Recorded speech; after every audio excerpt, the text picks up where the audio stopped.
Você, Raio, na introdução do seu comentário em Marcos, fala de um pregador do século XVI que gastou 23 anos pregando o Evangelho de Marcos para o seu povo todos os domingos pela manhã.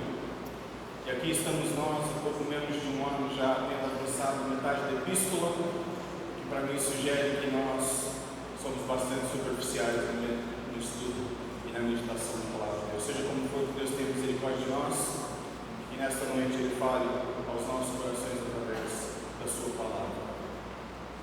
Gálatas, no capítulo 5, verso 1 ao verso 6, a palavra de Deus diz: Estai, pois, firmes na liberdade com que Cristo nos libertou, e não torneis a meter-vos debaixo do jugo da servidão. Eis que eu, Paulo, vos digo que, se vos deixar de circundar, Cristo de nada vos aproveitará. E de novo protesto a todo o homem que se deixa circuncidar, que está obrigado a guardar toda a lei.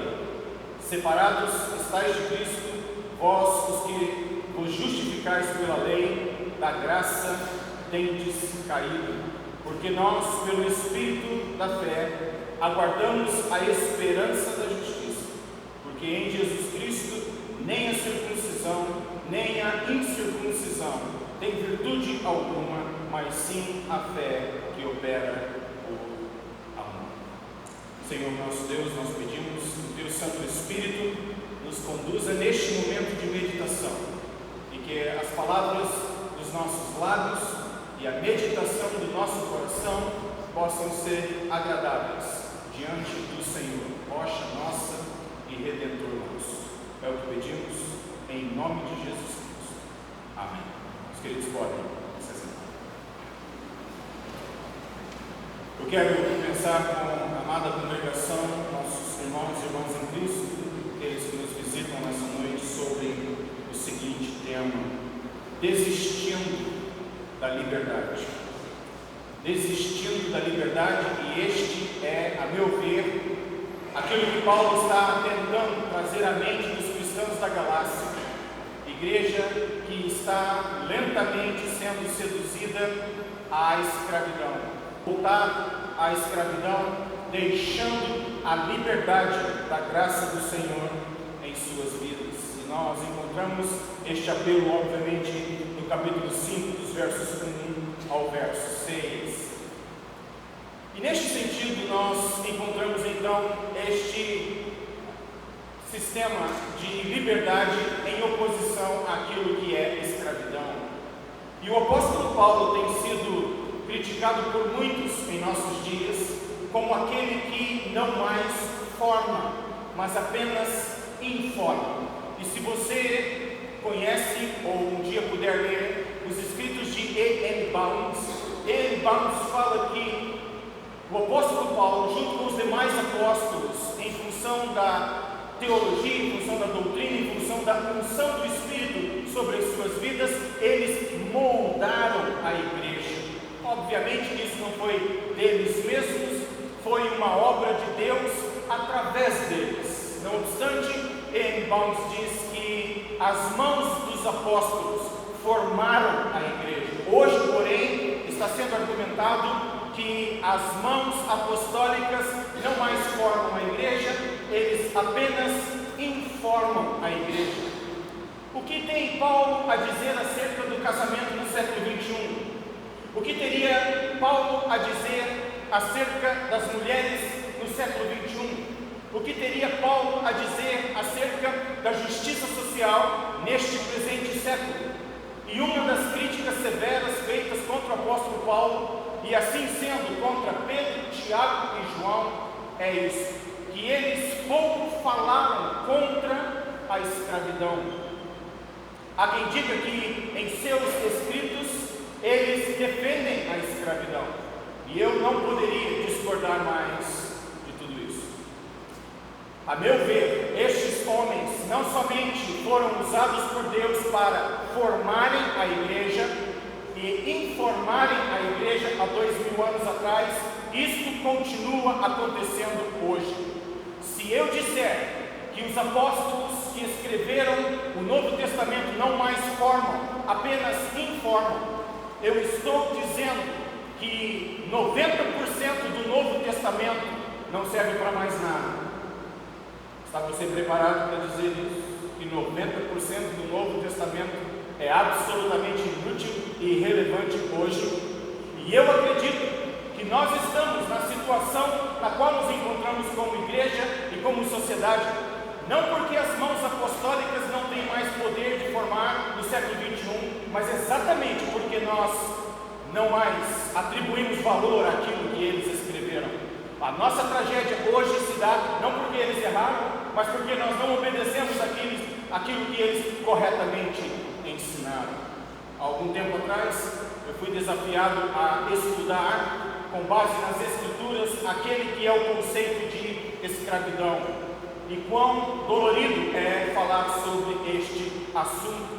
E existem aqueles que vão dizer, por exemplo, que a carta do apóstolo Paulo a Filemão é uma evidência de que eles nunca lutaram contra esse sistema e que, muito pelo contrário, apoiaram e encorajaram tal injustiça. Senhoras e senhores, leiam o Novo Testamento com menos preconceito e procurem analisar os dados. E vocês verão que escravidão, do ponto de vista da história da redenção revelada neste livro, não é a mesma coisa que escravidão do ponto de vista da história geral. E você se igualar as duas, escravidão do ponto de vista bíblico como sendo igual à escravidão geral, você cometerá um erro bastante simplório. O erro bem simples de talvez dizer que um juiz de paz é a mesma coisa, a mesma função e o mesmo poder que um juiz de direito, simplesmente porque eles usam o termo juiz. Eles não são a mesma coisa, até onde eu tenho entendimento. O mesmo erro aconteceria se você disser que um médico, daqueles que apoiam a medicina alternativa, faz a mesma coisa daquele que atua na medicina convencional, simplesmente porque ambos usam o termo medicina, e medicina alternativa não é a mesma coisa que medicina convencional. Da mesma maneira como dizer que escravidão é a mesma coisa na Bíblia como sendo na história geral, porque o termo é o mesmo, e isso é um absurdo. E eu posso mostrar para vocês, hoje nós não temos tempo para isso, mas se você estudar com calma o que Deus fala na Bíblia acerca, tanto no Antigo Testamento quanto no Novo Testamento, acerca dos escravos, dos servos, você verá que nós não podemos estar falando da mesma coisa, simples e tão somente porque usamos o mesmo termo para descrevê-los. A escravidão, do ponto de vista da história da redenção na Bíblia, é completamente diferente da escravidão que nós temos hoje em nosso mundo. Fiquei sabendo recentemente, eu ainda não encontrei a fonte oficial dessa informação, então me perdoe se estiver compartilhando algo que não tem procedimento, mas um amigo pelo menos já confirmou que procede, e a informação é essa: a Rússia e Chechênia estão reabrindo campos de concentração na Ásia para a eliminação, tortura e seja lá o que for, de homossexuais homens. Este é o século XXI no qual vivemos. Reabertura de campos de concentração. E isso para vergonha nossa, como raça humana. Mas estamos escravizando hoje da mesma maneira como sempre escravizamos. E isso para o choque das nossas vidas. E aqui, no Antigo Testamento, bem como no Novo Testamento, na história da redenção, eu quero estabelecer alguns paralelos. Nós um dia estudaremos isso com mais calma, mas só para vocês terem o sabor da diferença entre aquilo que a Bíblia ensina sobre escravidão e aquilo que o mundo pratica como escravidão, e a completa diferença entre uma e outra. Por exemplo, na história da redenção, escravidão é uma coisa temporária, enquanto que na história geral é algo permanente. Na história da redenção, escravidão é algo que vem como resultado resultado de endividamento. A pessoa se torna servo para ter que pagar as suas dívidas. Ao contrário da nossa sociedade, onde os calotes se avolumam e ninguém vai para a cadeia, do menor desonesto até o maior dos corruptos. O fato é que ninguém vai para a cadeia porque não paga uma conta. No passado não era assim. Se você entrasse numa dívida, por qualquer razão, você se tornaria servo até pagá-la. Então, há uma vasta diferença entre você se tornar um servo para pagar uma dívida, enquanto que, no mundo geral, escravidão é uma questão de subjugar. Você vai subjugar alguém. É uma questão totalmente diferente. Na história da redenção, escravidão é uma questão que protege a propriedade alheia. Na visão da história geral, escravidão é mero lucro. Na história da redenção na Bíblia, escravidão e serviço tem a ver com promoção da dignidade pessoal, enquanto que na história geral ela é apenas abusiva. Se você ler a descrição daquilo que um senhor não poderia fazer com os seus servos, você chegará à conclusão de que são coisas totalmente distintas. Nós não podemos estar falando da mesma coisa. Por exemplo, se um senhor chegasse a machucar um dos seus servos, ferindo um dos olhos ou arrancando-lhe um dos dentes, este servo deveria ser colocado em liberdade imediata e o senhor deveria pagar para ele a indenização. Então, onde você já viu isso? No mundo. Deus está de uma maneira sábia corrigindo os abusos. Deus nunca inventou a escravidão, isso é resultado do pecado humano, mas Deus em sua sabedoria vai controlar esta escravidão a fim de que não se torne abusiva e seja feita da maneira correta, de tal maneira que a pessoa saia da sua dívida. Lembre-se que no ponto de vista da redenção, escravidão é uma questão opcional até. Se você ler Levíticos capítulo 16, Deuteronômio capítulo 15, Levíticos 25, você saberá que era opção do escravo, no momento certo, ficar com o seu senhor ou ir embora. Qual é o escravo na história geral que tem esse direito de ficar ou o direito de ir? Na história da redenção, escravidão é opcional, na história geral, ela é incancelável. Na história da redenção, a vida é inegociável, enquanto que na história geral, a escravidão faz da vida um objeto. Na história da redenção, escravidão é uma questão de recompensar aquele que já serviu por tempo suficiente, enquanto que no mundo geral, escravidão é apenas injustiça sobre injustiça. E estudando a história do nosso país, você chegará a esta conclusão rapidamente: que pessoas foram colocadas em liberdade para voltarem aos seus senhores, mendigando o pão e o trabalho forçado de volta, que foram colocados em liberdade sem recursos para recomeçarem. E o Deus da Bíblia proíbe que as pessoas que um dia foram colocadas em servitude sejam colocadas de volta em liberdade sem recursos para recomeçarem. Lembre-se da história do povo de Deus saindo do Egito. Quando eles saem do Egito depois de 400 anos de escravidão, eles saem com recompensa em suas mãos.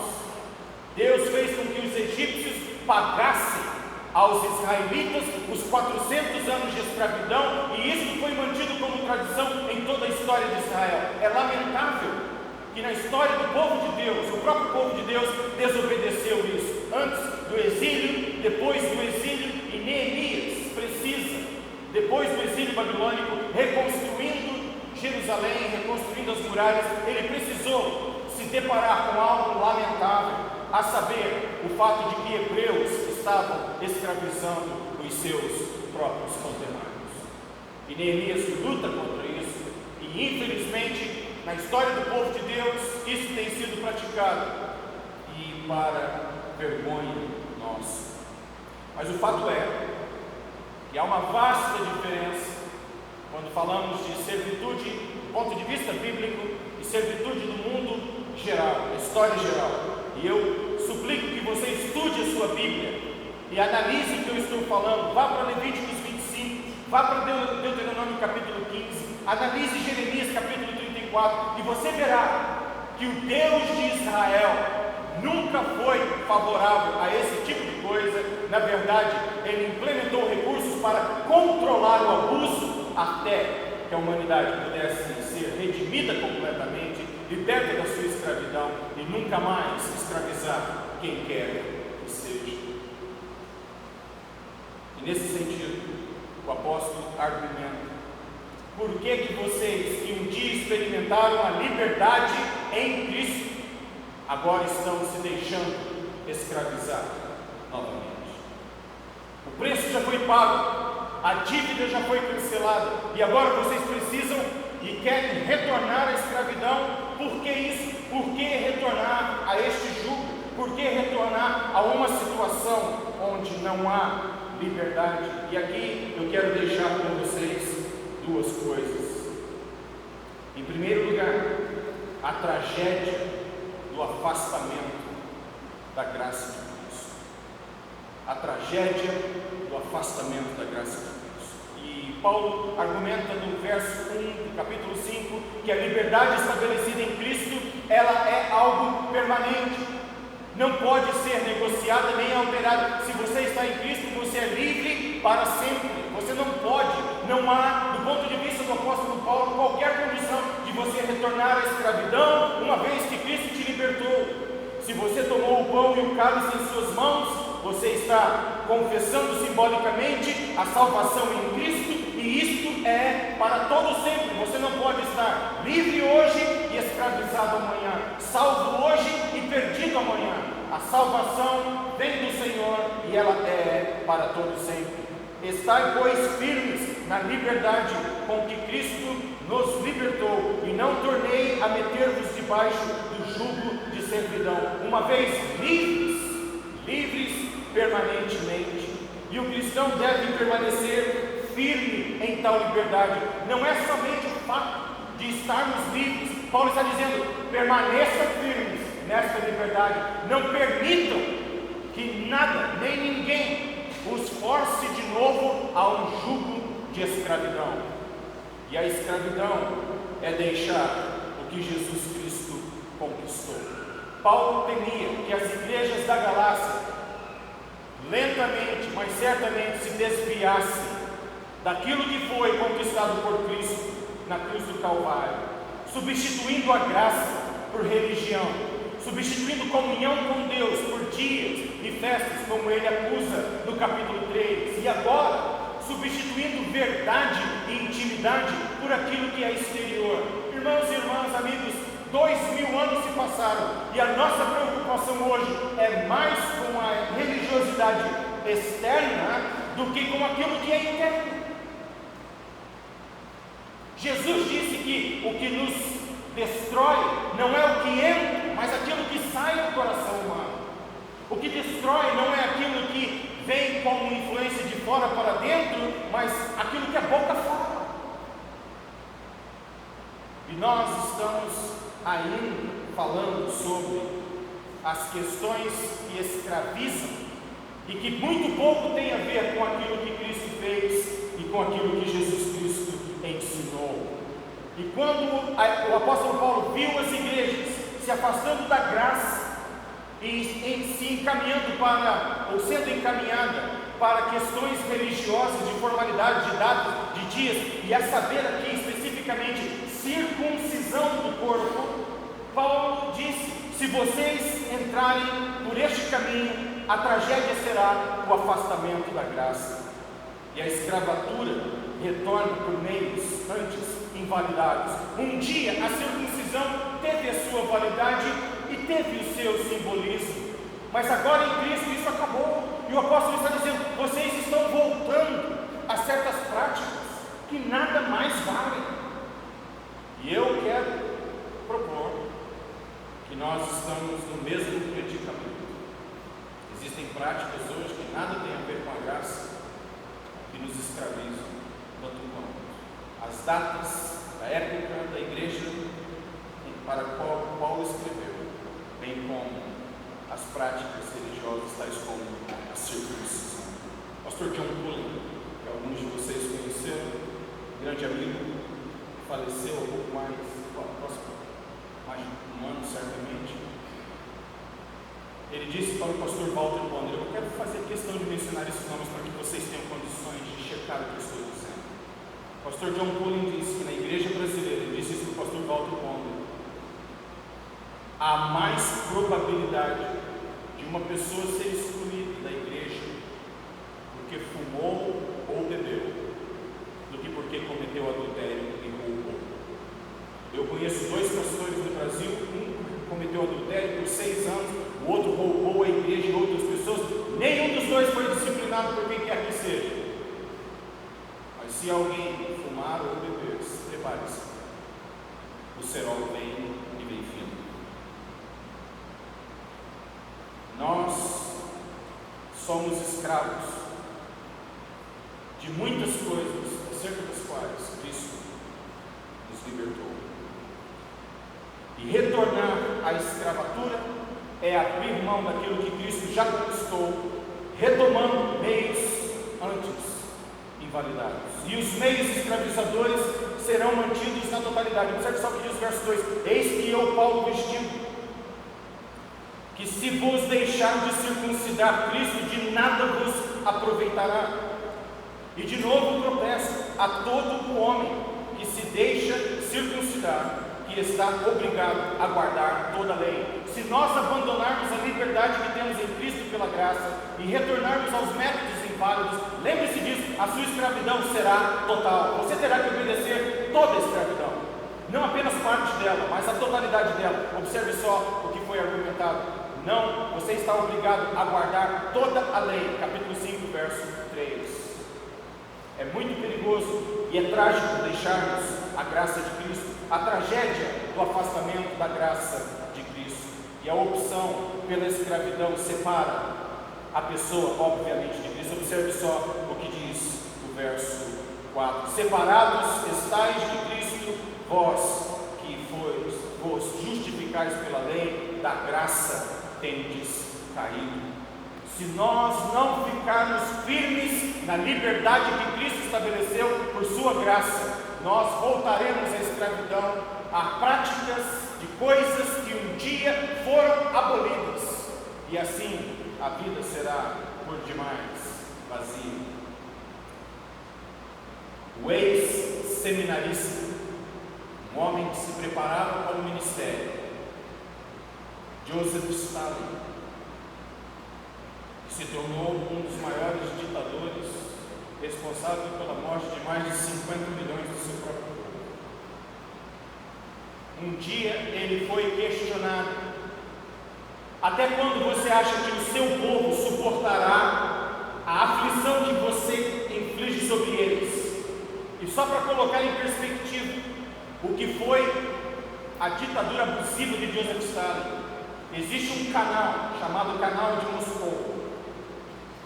E esse canal tem 128 quilômetros, em alguns pontos ele tem mais de 30 metros de largura e aproximadamente isso de profundidade. Navios trafegam e vão e vêm neste canal.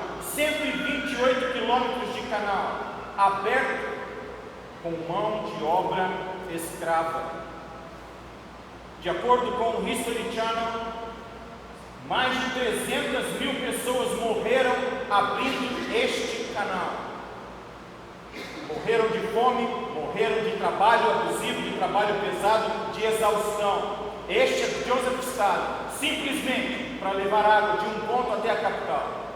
128 quilômetros de canal, alguns anos para ser construído, mais de 300 mil pessoas morreram. E um dia uma pessoa perguntou para Joseph Stalin: até quando você acha que o seu povo irá aguentar tudo isso? Sabe o que ele fez? Deixa-me ilustrar. Ele disse: traga-me uma galinha. A galinha foi trazida por uma serva de Stalin. E ele começou a arrancar todas as penas desta galinha, ferindo o animal, ao ponto do animal ficar extremamente desconfortável nos braços dele. E ele foi arrancando uma após a outra, da maior das penas até a menor das penas, e simplesmente deixou o animal como que totalmente nu. Colocou o animal no chão, pediu um pedaço de pão, colocou o pão nas mãos e chamou a atenção do animal de novo, e a galinha voltou às mãos de Joseph Stalin e comeu em suas mãos. E ele olhou para a mulher e disse: entendeu a mensagem? A mensagem é essa: eu vou torturar esse povo até onde e quando eu quiser e puder, na condição de que eu coloque comida diante deles, eles me servirão. Ponto final. Joseph Stalin, 1937. Seminarista que um dia se preparava para o ministério cristão, se afastou da graça. Senhoras e senhores, se afastar da graça é uma tragédia. Mas em segundo lugar, a tristeza do afastamento da graça de Cristo. Separados estáis de Cristo, verso 4, vós que vos justificais pela lei, da graça tendes caído, porque nós, pelo Espírito da fé, aguardamos a esperança da justiça. Porque em Jesus Cristo nem a circuncisão, nem a incircuncisão tem virtude alguma, mas sim a fé que opera pelo amor. E aqui, a tristeza, Paulo diz, do afastamento da graça de Cristo. Há uma tragédia em se afastar de Cristo, mas há também tristeza sobre tristeza. E a justificação pela lei afasta a pessoa da graça divina, como nós já argumentamos anteriormente. E Paulo fala que esta liberdade, ela é confirmada por nada mais, nada menos, ninguém mais, ninguém menos do que a presença do Espírito Santo. Não é o que é exterior, não são as datas, não são as coisas que vêm de fora. É o Espírito do Senhor em nossas vidas que estabelece a nossa liberdade nele. Se você tem o Espírito de Cristo, você é filho por adoção, você é herdeiro como Abraão, filho pela fé, herdeira de Deus, filha de Deus. E isto não vem da lei, isto é dom de Deus, vem pela fé, à semelhança de Abraão. E Paulo diz que a presença do Espírito Santo confirma esta esperança. A igreja da Galácia estava se afastando lentamente dos princípios, porque outras coisas pareciam mais sedutoras. Anteriormente nós vimos, ele diz: quem vos seduziu a deixar o caminho certo de Cristo? Alguém está seduzindo através de coisas, através de propostas. E Paulo está dizendo: quem vos seduziu? E ele está dizendo em contrapartida: se nós ficarmos firmes na graça, o Santo Espírito estará em nós e ele gerará a esperança. Se você está desesperançado nessa noite, se você está abatido ou abatida nesta noite, não tente outras opções, não tente outros deuses, não ouça outras vozes, ouça a voz de Deus através da sua palavra. O Espírito virá e ele te fortalecerá. Verso 5: porque nós, pelo Espírito da fé, aguardamos a esperança da justiça. Aquele que tem Cristo como seu Senhor e Salvador e da graça depende. Aconteça o que acontecer, essa pessoa será sustentada de uma maneira sobrenatural. Não se preocupe, Deus tomará conta, do começo ao fim. Ele que começou a boa obra há de terminá-la. E o apóstolo Paulo continua argumentando que existem aspectos externos, e estes aspectos que parecem tão sedutores no momento, nada, absolutamente nada valem diante de Deus. Eu vou repetir: existem coisas externas que a igreja da Galácia estava valorizando, assim como existem questões externas que nós valorizamos por demais hoje, que absolutamente nada valem. E a nossa busca não é por opinião humana, a nossa busca deve ser o que Deus tem a dizer acerca deste assunto ou daquele assunto em sua palavra. Aí sim nós estaremos em solo seguro. Liberdade é confirmada pela fé praticada pelo amor. Verso 6: porque Jesus Cristo, para Jesus Cristo, nem a circuncisão, nem a incircuncisão tem virtude alguma. Essas coisas não valem absolutamente nada, diz Paulo. Absolutamente nada. Mas sim a fé que opera por amor. Esta é a tristeza de ver a fé sendo substituída por religião e o amor sendo substituído por regras. regras que atendem o ego do ponto de vista externo, mas que não satisfazem a justiça de Deus. E nós precisamos do Espírito para acalmar o que está aqui dentro. Jesus disse: não é o que entra no homem, mas o que sai do homem que corrompe todas as coisas. De volta ao ex-seminarista Joseph Stalin. Esta foi uma informação dada pela filha de Joseph Stalin para um jornalista britânico chamado Malcolm McGregor. E ela disse: o último gesto do meu pai, deste lado da vida, foi o de fechar os punhos contra os céus, como quem chama Deus para briga. Algo que o livro de Jó condena, algo que Isaías, em sua profecia, condena. Não contendeis com o Senhor vosso Deus, não fechem os punhos e chamem Deus para briga. E este foi exatamente o último gesto de Joseph Stalin. Não somente a tragédia quando nos afastamos da graça, mas a tristeza sobre tristeza. Agora eu quero que você abra sua Bíblia em Hebreus capítulo 12, verso 2. Hebreus capítulo 12 e verso 2. Portanto, tornai a levantar as mãos cansadas e os joelhos desconjuntados, e fazei veredas direitas para os vossos pés, para que o que manqueja não se desvie inteiramente, antes seja sarado. Segui a paz com todos e a santificação, sem a qual ninguém verá o Senhor. Tendo cuidado de que ninguém se prive da graça de Deus, e de que nenhuma raiz de amargura brotando nos perturbe, e por ela muitos se contaminem.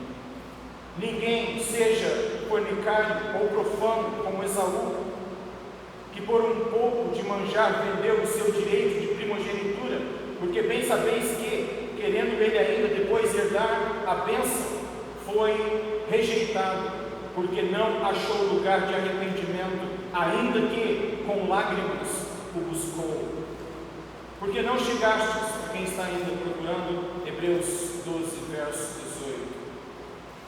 Porque não chegastes ao monte palpável, aceso em fogo, e à escuridão, e às trevas, e à tempestade, e ao sonido da trombeta, e à voz das palavras, a qual os que a ouviram pediram que se lhes não falasse mais, porque não podiam suportar o que se lhes mandava. Se até um animal tocar o monte, será apedrejado. Tão terrível era a visão, que Moisés disse: estou todo assombrado e tremendo. Verso 22.